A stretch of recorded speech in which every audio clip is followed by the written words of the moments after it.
আপনাদের চা। এই তো এবার বেশ জমবে। সকালে ঠান্ডা ঠান্ডা আবহাওয়ায় গরম গরম চা।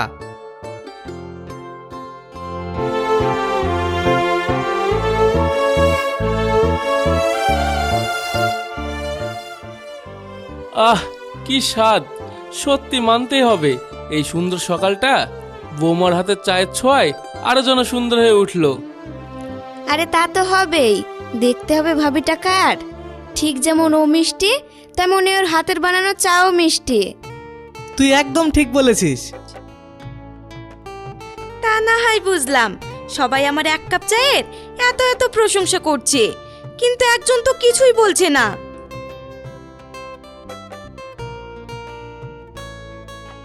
আসলে এখানে সবাই তোমার এত এত প্রশংসা করছে যে নতুন করে আমি আর কি বলবো, তার ভাষাই খুঁজে পাচ্ছি না।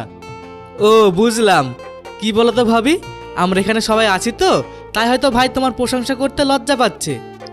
তবে তুমি চিন্তা করো না, যখন তুমি ঘরে যাবে তখন দেখবে ভাই তোমাকে শুধু প্রশংসায় নয়, তার সাথে আরো অনেক কিছু দেবে। কি বলিস? খুব পাকা হয়েছিস না, বড় ভাইয়ের সাথে কিভাবে কথা বলতে হয় সেটা ভুলে গেছিস।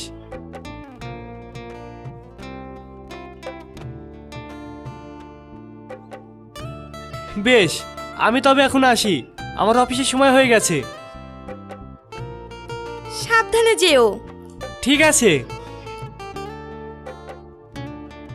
আমিও আসি, আমার একটা কাজ আছে। কেন রে, এই সকাল সকাল তোর আবার বাড়ির বাইরে কি কাজ? সব কথার কৈফিয়ত তোকে দিতে হবে নাকি? তুই তোর কাজ কর, বুঝলি? মা আসি। আসি ভাবি। হ্যাঁ মা, বলছিলাম যে আপনি একটু আমার সাথে রান্নাঘরে আসুন। কি কি রান্না করব সেগুলো একটু দেখিয়ে দেবেন। হ্যাঁ চলো।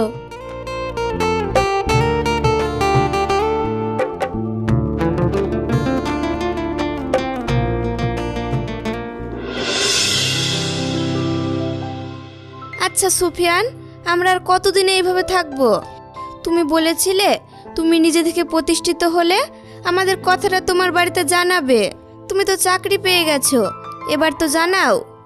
কথাটা তুমি মন্দ বলনি, সব কিছু যখন ঠিক হয়ে গেছে তখন আর অসুবিধা কি? আচ্ছা, আজকে আমি বাড়ি গিয়ে আমার আব্বু মাকে তোমার কথাটা জানাবো। সত্যি বলছো? একেবারে সত্যি। আমার যে কি আনন্দ হচ্ছে বলে বোঝাতে পারবো না। এতদিনে আমাদের ভালোবাসা পূর্ণতা পাবে।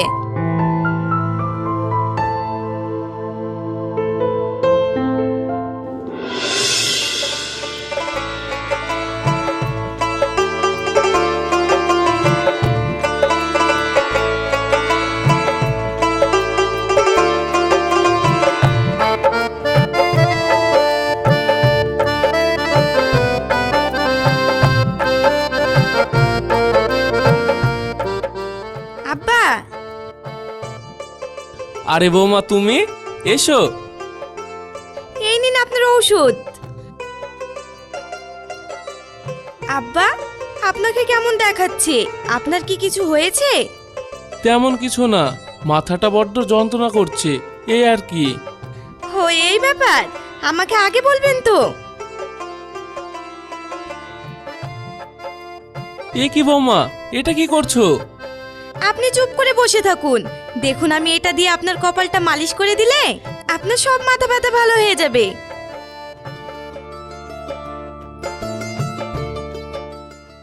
আরে বৌমা, তুমি এখানে কেন? মা কিছু বলবেন? সুরজ তোমায় ডাকছে তো, তাই যাও, গিয়ে দেখো, নিশ্চয়ই কোনো দরকার আছে। কিন্তু এতে আবার কিন্তু কি আছে? তুমি যাও, তোমার মা তো আছেন, ও ঠিক আমার খেয়াল রাখবে। আচ্ছা বেশ।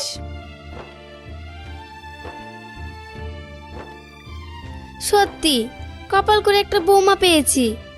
তুমি ঠিক বলেছ, ছেলে মেয়ে বৌমা নিয়ে আজ যেন আমাদের এই সংসারটা একেবারে পরিপূর্ণ হয়ে গেছে। তার উপরে এমন একটা লক্ষ্মী বউ এসেছে যে সংসারটাকে একেবারে সোনার সংসার বলে মনে হয়। তুমি যা বলেছো, উপরওয়ালার কাছে একটাই চাওয়া, আমাদের এই সোনার সংসারটা যেন সারা জীবন এইভাবেই থাকে, হেসে খেলে আনন্দে যেন কেটে যায়। যাবে গিন্নি যাবে, সব যাবে।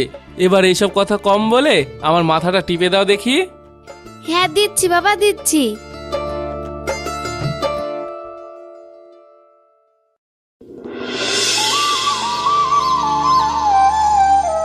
আব্বা মা, তোমার সাথে আমার একটা কথা ছিল। কি কথা বল। আমরা তো সবাই কম বেশি ঝিলিক আর সুপেনের ব্যাপারটা জানি। সুপেনের বাড়ি থেকে আজ আমায় হঠাৎ ফোন করেছিল। ফোন করেছিল? কিন্তু কেন? কারণ হলো এটাই যে ওরা আগামীকাল ঝিলিককে দেখতে আসবে। ও মা, সত্যি? হ্যাঁ। তাহলে তো এটা সত্যিই খুশির খবর। ওসব কথা থাক না, ওরা যদি আগামীকাল আসে তাহলে তো ওদের জন্য খাওয়া দাওয়ার ব্যবস্থা করতে হবে। সেই জন্য তো বাজার টাজার করতে হবে নাকি? আপনি ঠিক বলেছেন, আর ঘরে তেমন সবজিও নেই। তাহলে একটা কাজ করো তো বৌমা, চট করে আমাকে একটা লিস্ট বানিয়ে দাও দেখি। বাবা, এখানে তো দেখছি একেবারে এলাহি কাণ্ড। তো জানতে পারি বাড়িতে এত বিয়ের তোড়জোড় কিসের? বিয়ের তোড়জোড়ই বটে। তাই? কার বিয়ে? কেন, তোমার বিয়ে? আমার বিয়ে মানে? মানে এটাই যে কাল তোকে সুফিয়ানের বাড়ি থেকে দেখতে আসছে। সত্যি? না মানে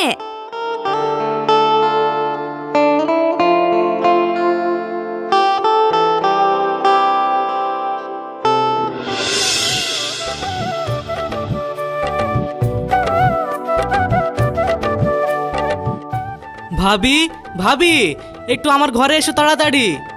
এর আবার কি হলো? হ্যাঁ, যাই। আমায় ডাকছিলে? হ্যাঁ, দেখো না ভাবি, আমি আমার ঘড়িটা খুঁজে পাচ্ছি না। প্লিজ একটু খুঁজে দাও না। ও, এই ব্যাপার। আমি তো ভাবছিলাম কি না কি হয়েছে। আচ্ছা বেশ, তুমি সরো, আমি খুঁজে দিচ্ছি। তুমি এখানে আর আমি তোমাকে সারা বাড়ি খুঁজে বেড়াচ্ছি। কোনো দরকার আছে বুঝি? দরকার তো বটেই, তার আগে তুমি আমার সাথে চলো। মোটেই না, আমি আগে ডেকেছি, তাই আমার কাজ আগে করবে।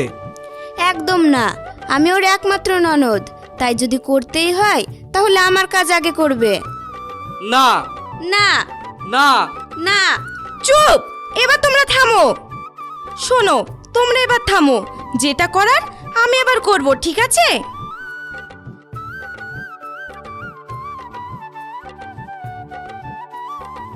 এই নাও তোমার ঘড়ি। এবার ঠিক আছে? হ্যাঁ। এবার তুমি চলো। ভাবি, আর কিছু বলবে? Thank you. এত শাড়ি? এই এত শাড়ির মধ্যে কোনটা আমাকে পরলে বেশি ভালো লাগবে সেটা বলো। দাঁড়াও।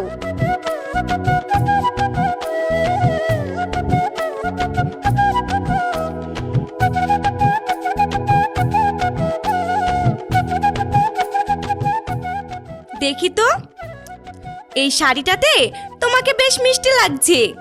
সত্যি বলছো? সত্যি সত্যি, তিন সত্যি। এবার বিশ্বাস হয়েছে তো?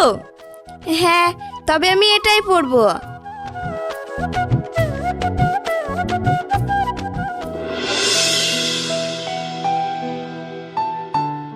বাহ, ভারী মিষ্টি দেখতে। যাও মা, তুমি এবার ভিতরে যাও।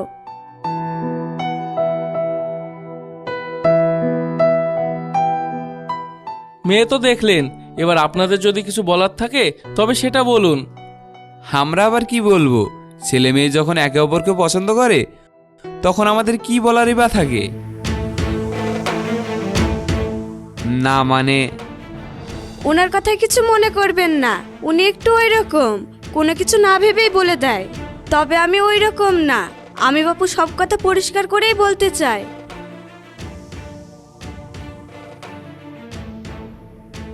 কোনো অসুবিধা নেই, আপনি যেটা বলতে চান সেটা বলুন। দেখুন, আজকালকার দিনে চাকরিওয়ালা ছেলে পাওয়া অত সহজ না। নেহাত আমার ছেলে আপনার মেয়ে একে অপরকে ভালোবাসে। মা, এসব তুমি কি বলছো? তুই চুপ কর, আমি যেটা বলছি সেটা বলতে দে। হ্যাঁ, যেটা বলছিলাম শুনুন। দাবি দাবা বলতে আমাদের তেমন কিছুই নেই। তবে ছেলে যেহেতু এসব কিছু যোগ্য, তখন তো কম বেশি কিছু দিতে হবে বলুন। আপনি নির্দ্বিধায় বলতে পারেন আপনাদের কি কি চাই। তাহলে শুনুন, 15 ভরি গহনা, একটি 4 চাকা, আর ঘরের সব ফার্নিচার, ব্যাস এগুলো দিলেই হবে। 15 ভরি গহনা? কেন, বেশি কিছু বলেছি? আমার তো মনে হয় না। যাই হোক, আমার বলার দরকার আমি বলে দিলাম, বাকিটা আপনাদের ওপর নির্ভর করছে। ভালোভাবে ভেবে জানাবেন। আমরা তবে এখন উঠি। আমরা তবে আজ আসি। হ্যাঁ, আসুন।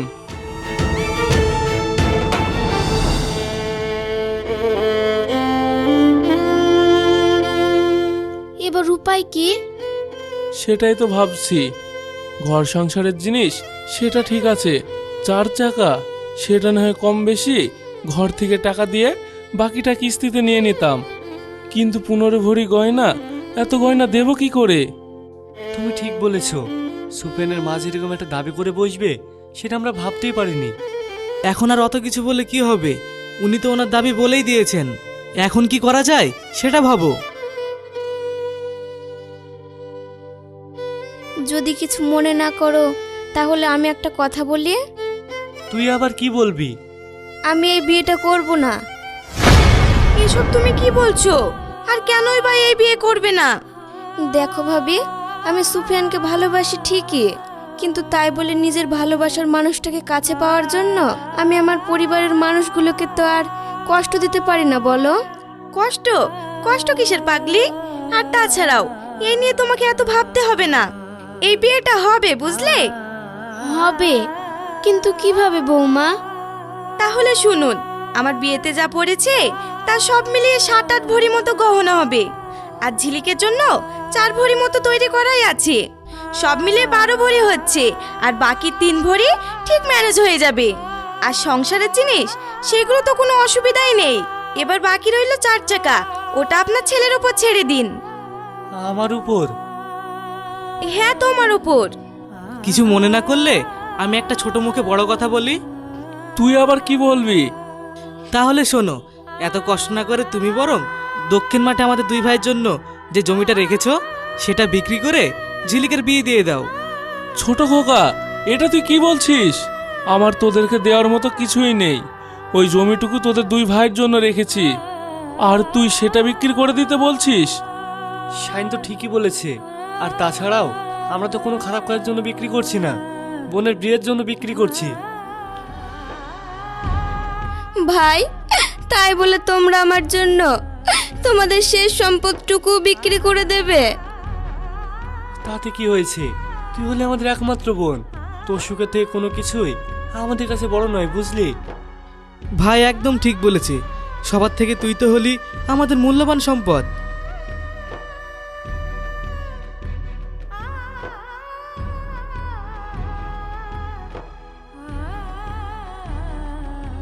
দেখেছো পপি, আমাদের ছেলে মেয়েগুলো কবে কবে এত বড় হয়ে গেছে। তাদের ভিতরে এত শ্রদ্ধা, সম্মান, ভালোবাসা একে অপরের প্রতি। এই সব কিছু দেখে আমার বুকটা কেমন জড়িয়ে যাচ্ছে। তুমি ঠিক বলেছো। ওই যে তুমি বলো না, সোনার সংসার, সোনার সংসার, সত্যি এটা আমাদের সোনার সংসার। এবার তোমাদের এই সবার কান্নাকাটি বন্ধ করো তো। আর ছেলের বাড়ির লোকদের ফোন করে জানাও যে আমরা এই বিয়েতে রাজি। হ্যাঁ হ্যাঁ, বলছি।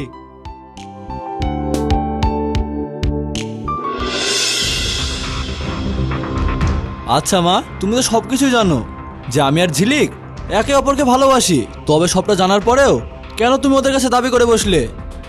দাবি করেছি, বেশ করেছি। আমি এতগুলো টাকা খরচা করে তোকে মানুষ করেছি, আর তারা ওই সামান্য কটা জিনিস নিজের মেয়ের সুখের জন্য দিতে পারবে না? কথাটা সেটা নয়, ওরা খুব সাধারণ পরিবারের মানুষ, ওদের পরিস্থিতিটাও তো বুঝতে হবে, বলো? সুপিয়ান কিন্তু কথাটা একদিক দিয়ে ঠিকই বলেছে। বেশ, তোমরা যা খুশি তাই করো। আর একটা কথা শুনে রাখো, ঝিলিকের পরিবারের লোকজন কিছু দেখ বা না দেখ, বিয়ে তো আমি ঝিলিককেই করবো।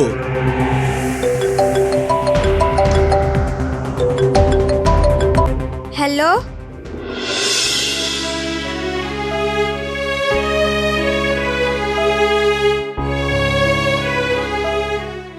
চলে এসেছো?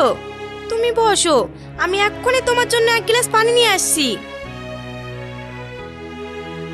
এখানে বসো। কি ব্যাপার, আজ তোমাকে ক্লান্ত মনে হচ্ছে? তেমন কিছুই না, সারাদিন অফিসের কাজ, তারপর সামনে আমার ঝিলিকের আশীর্বাদ, তা একটু চিন্তিত আর কি। হ্যাঁ গো, ঝিলিকের হবু শ্বশুর বাড়ির লোকজনের সাথে কথা হয়েছে? হ্যাঁ হয়েছে, আগামী 22 তারিখে ওদের আশীর্বাদ। হো মা, তাই নাকি? হ্যাঁ। আচ্ছা নাসরিন, এবার তুমি চোখ বন্ধ করো তো। চোখ বন্ধ করব? কিন্তু কেন? করোই না, অত কথা না বাড়িয়ে। আমি যখন বলছি তখন চোখটা বন্ধ করো তো। আচ্ছা বাবা, আচ্ছা। এবার চোখ খোলো। এটা কি? খুলে দেখোই না।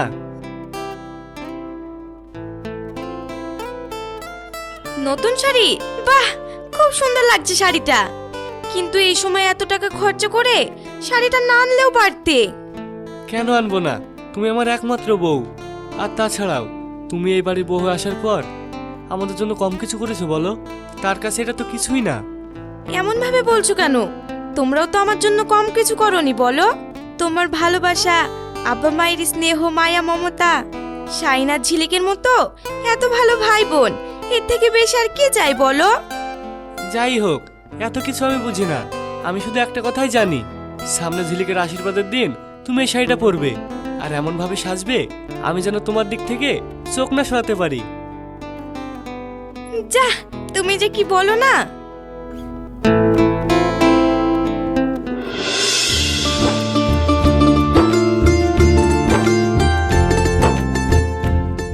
সময় তো পেরিয়ে যাচ্ছে, এবার নতুন ভাবিকে নিয়ে আসুন, আংটি বদলটা করে ফেলি। হ্যাঁ। এই তো চলে এসেছে।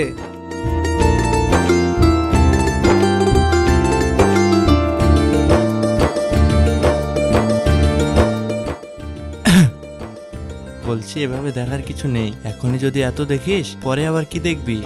না মানে দেখার সময় তো আর ফুরিয়ে যাচ্ছে না। এই তো সবে আংটি বদল, এরপর বিয়ে, তারপর ফুলসজ্জা। তুইও না?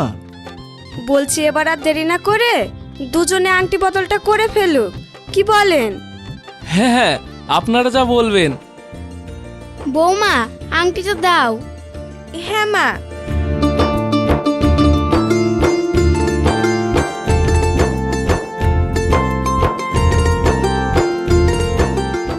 এবার দুজন দুজনকে আংটিটা পরিয়ে দাও। হ্যাঁ।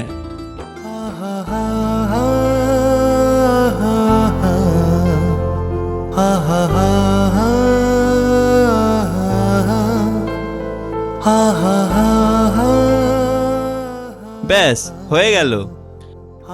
তাহলে বিয়াই, আশীর্বাদের পর্ব তো শেষ। বিয়ের দিনটা কবে ফাইনাল হচ্ছে? বিয়ের দিন সেটা আমরা কি করে বলি বলুন বিয়াই? আজকালকার ছেলে পিলে বুঝতেই পারছেন, পছন্দ যখন ওরাই ঠিক করেছে তখন বিয়ের দিনটাও নয় ওরাই ঠিক করুক।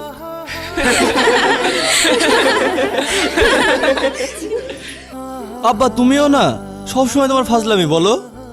আচ্ছা আচ্ছা, আমি একটা কথা বলি, সবকিছু যখন ওরাই করছে, আমরা তো বাড়ির, আমাদেরও কিছু কর্তব্য আছে। তা তো অবশ্যই আছে। কারোর যদি কোনো আপত্তি না থাকে তাহলে বিয়ের দিনটা আমি ফাইনাল করি। তুই? যদি কারোর আপত্তি না থাকে। না না, আমাদের কোনো আপত্তি নেই, তুমি বলো। বেশ, তবে শোনো, আগামী মাসের 27 তারিখে বৃহস্পতিবার আমার একমাত্র বোনের সাথে সুপেনের বিবাহ দিন পাকা করা হলো। কি সবাই রাজি তো? হ্যাঁ হ্যাঁ, রাজি। তাহলে বন্ধুরা, আপনাদেরও বলা থাকলো, আগামী মাসের 27 তারিখে পারলে আপনারাও চলে আসবেন ঝিলিকার সুফিয়ানের বিয়ের ভুড়ি ভোজন করতে। কি ঠিক বললাম তো?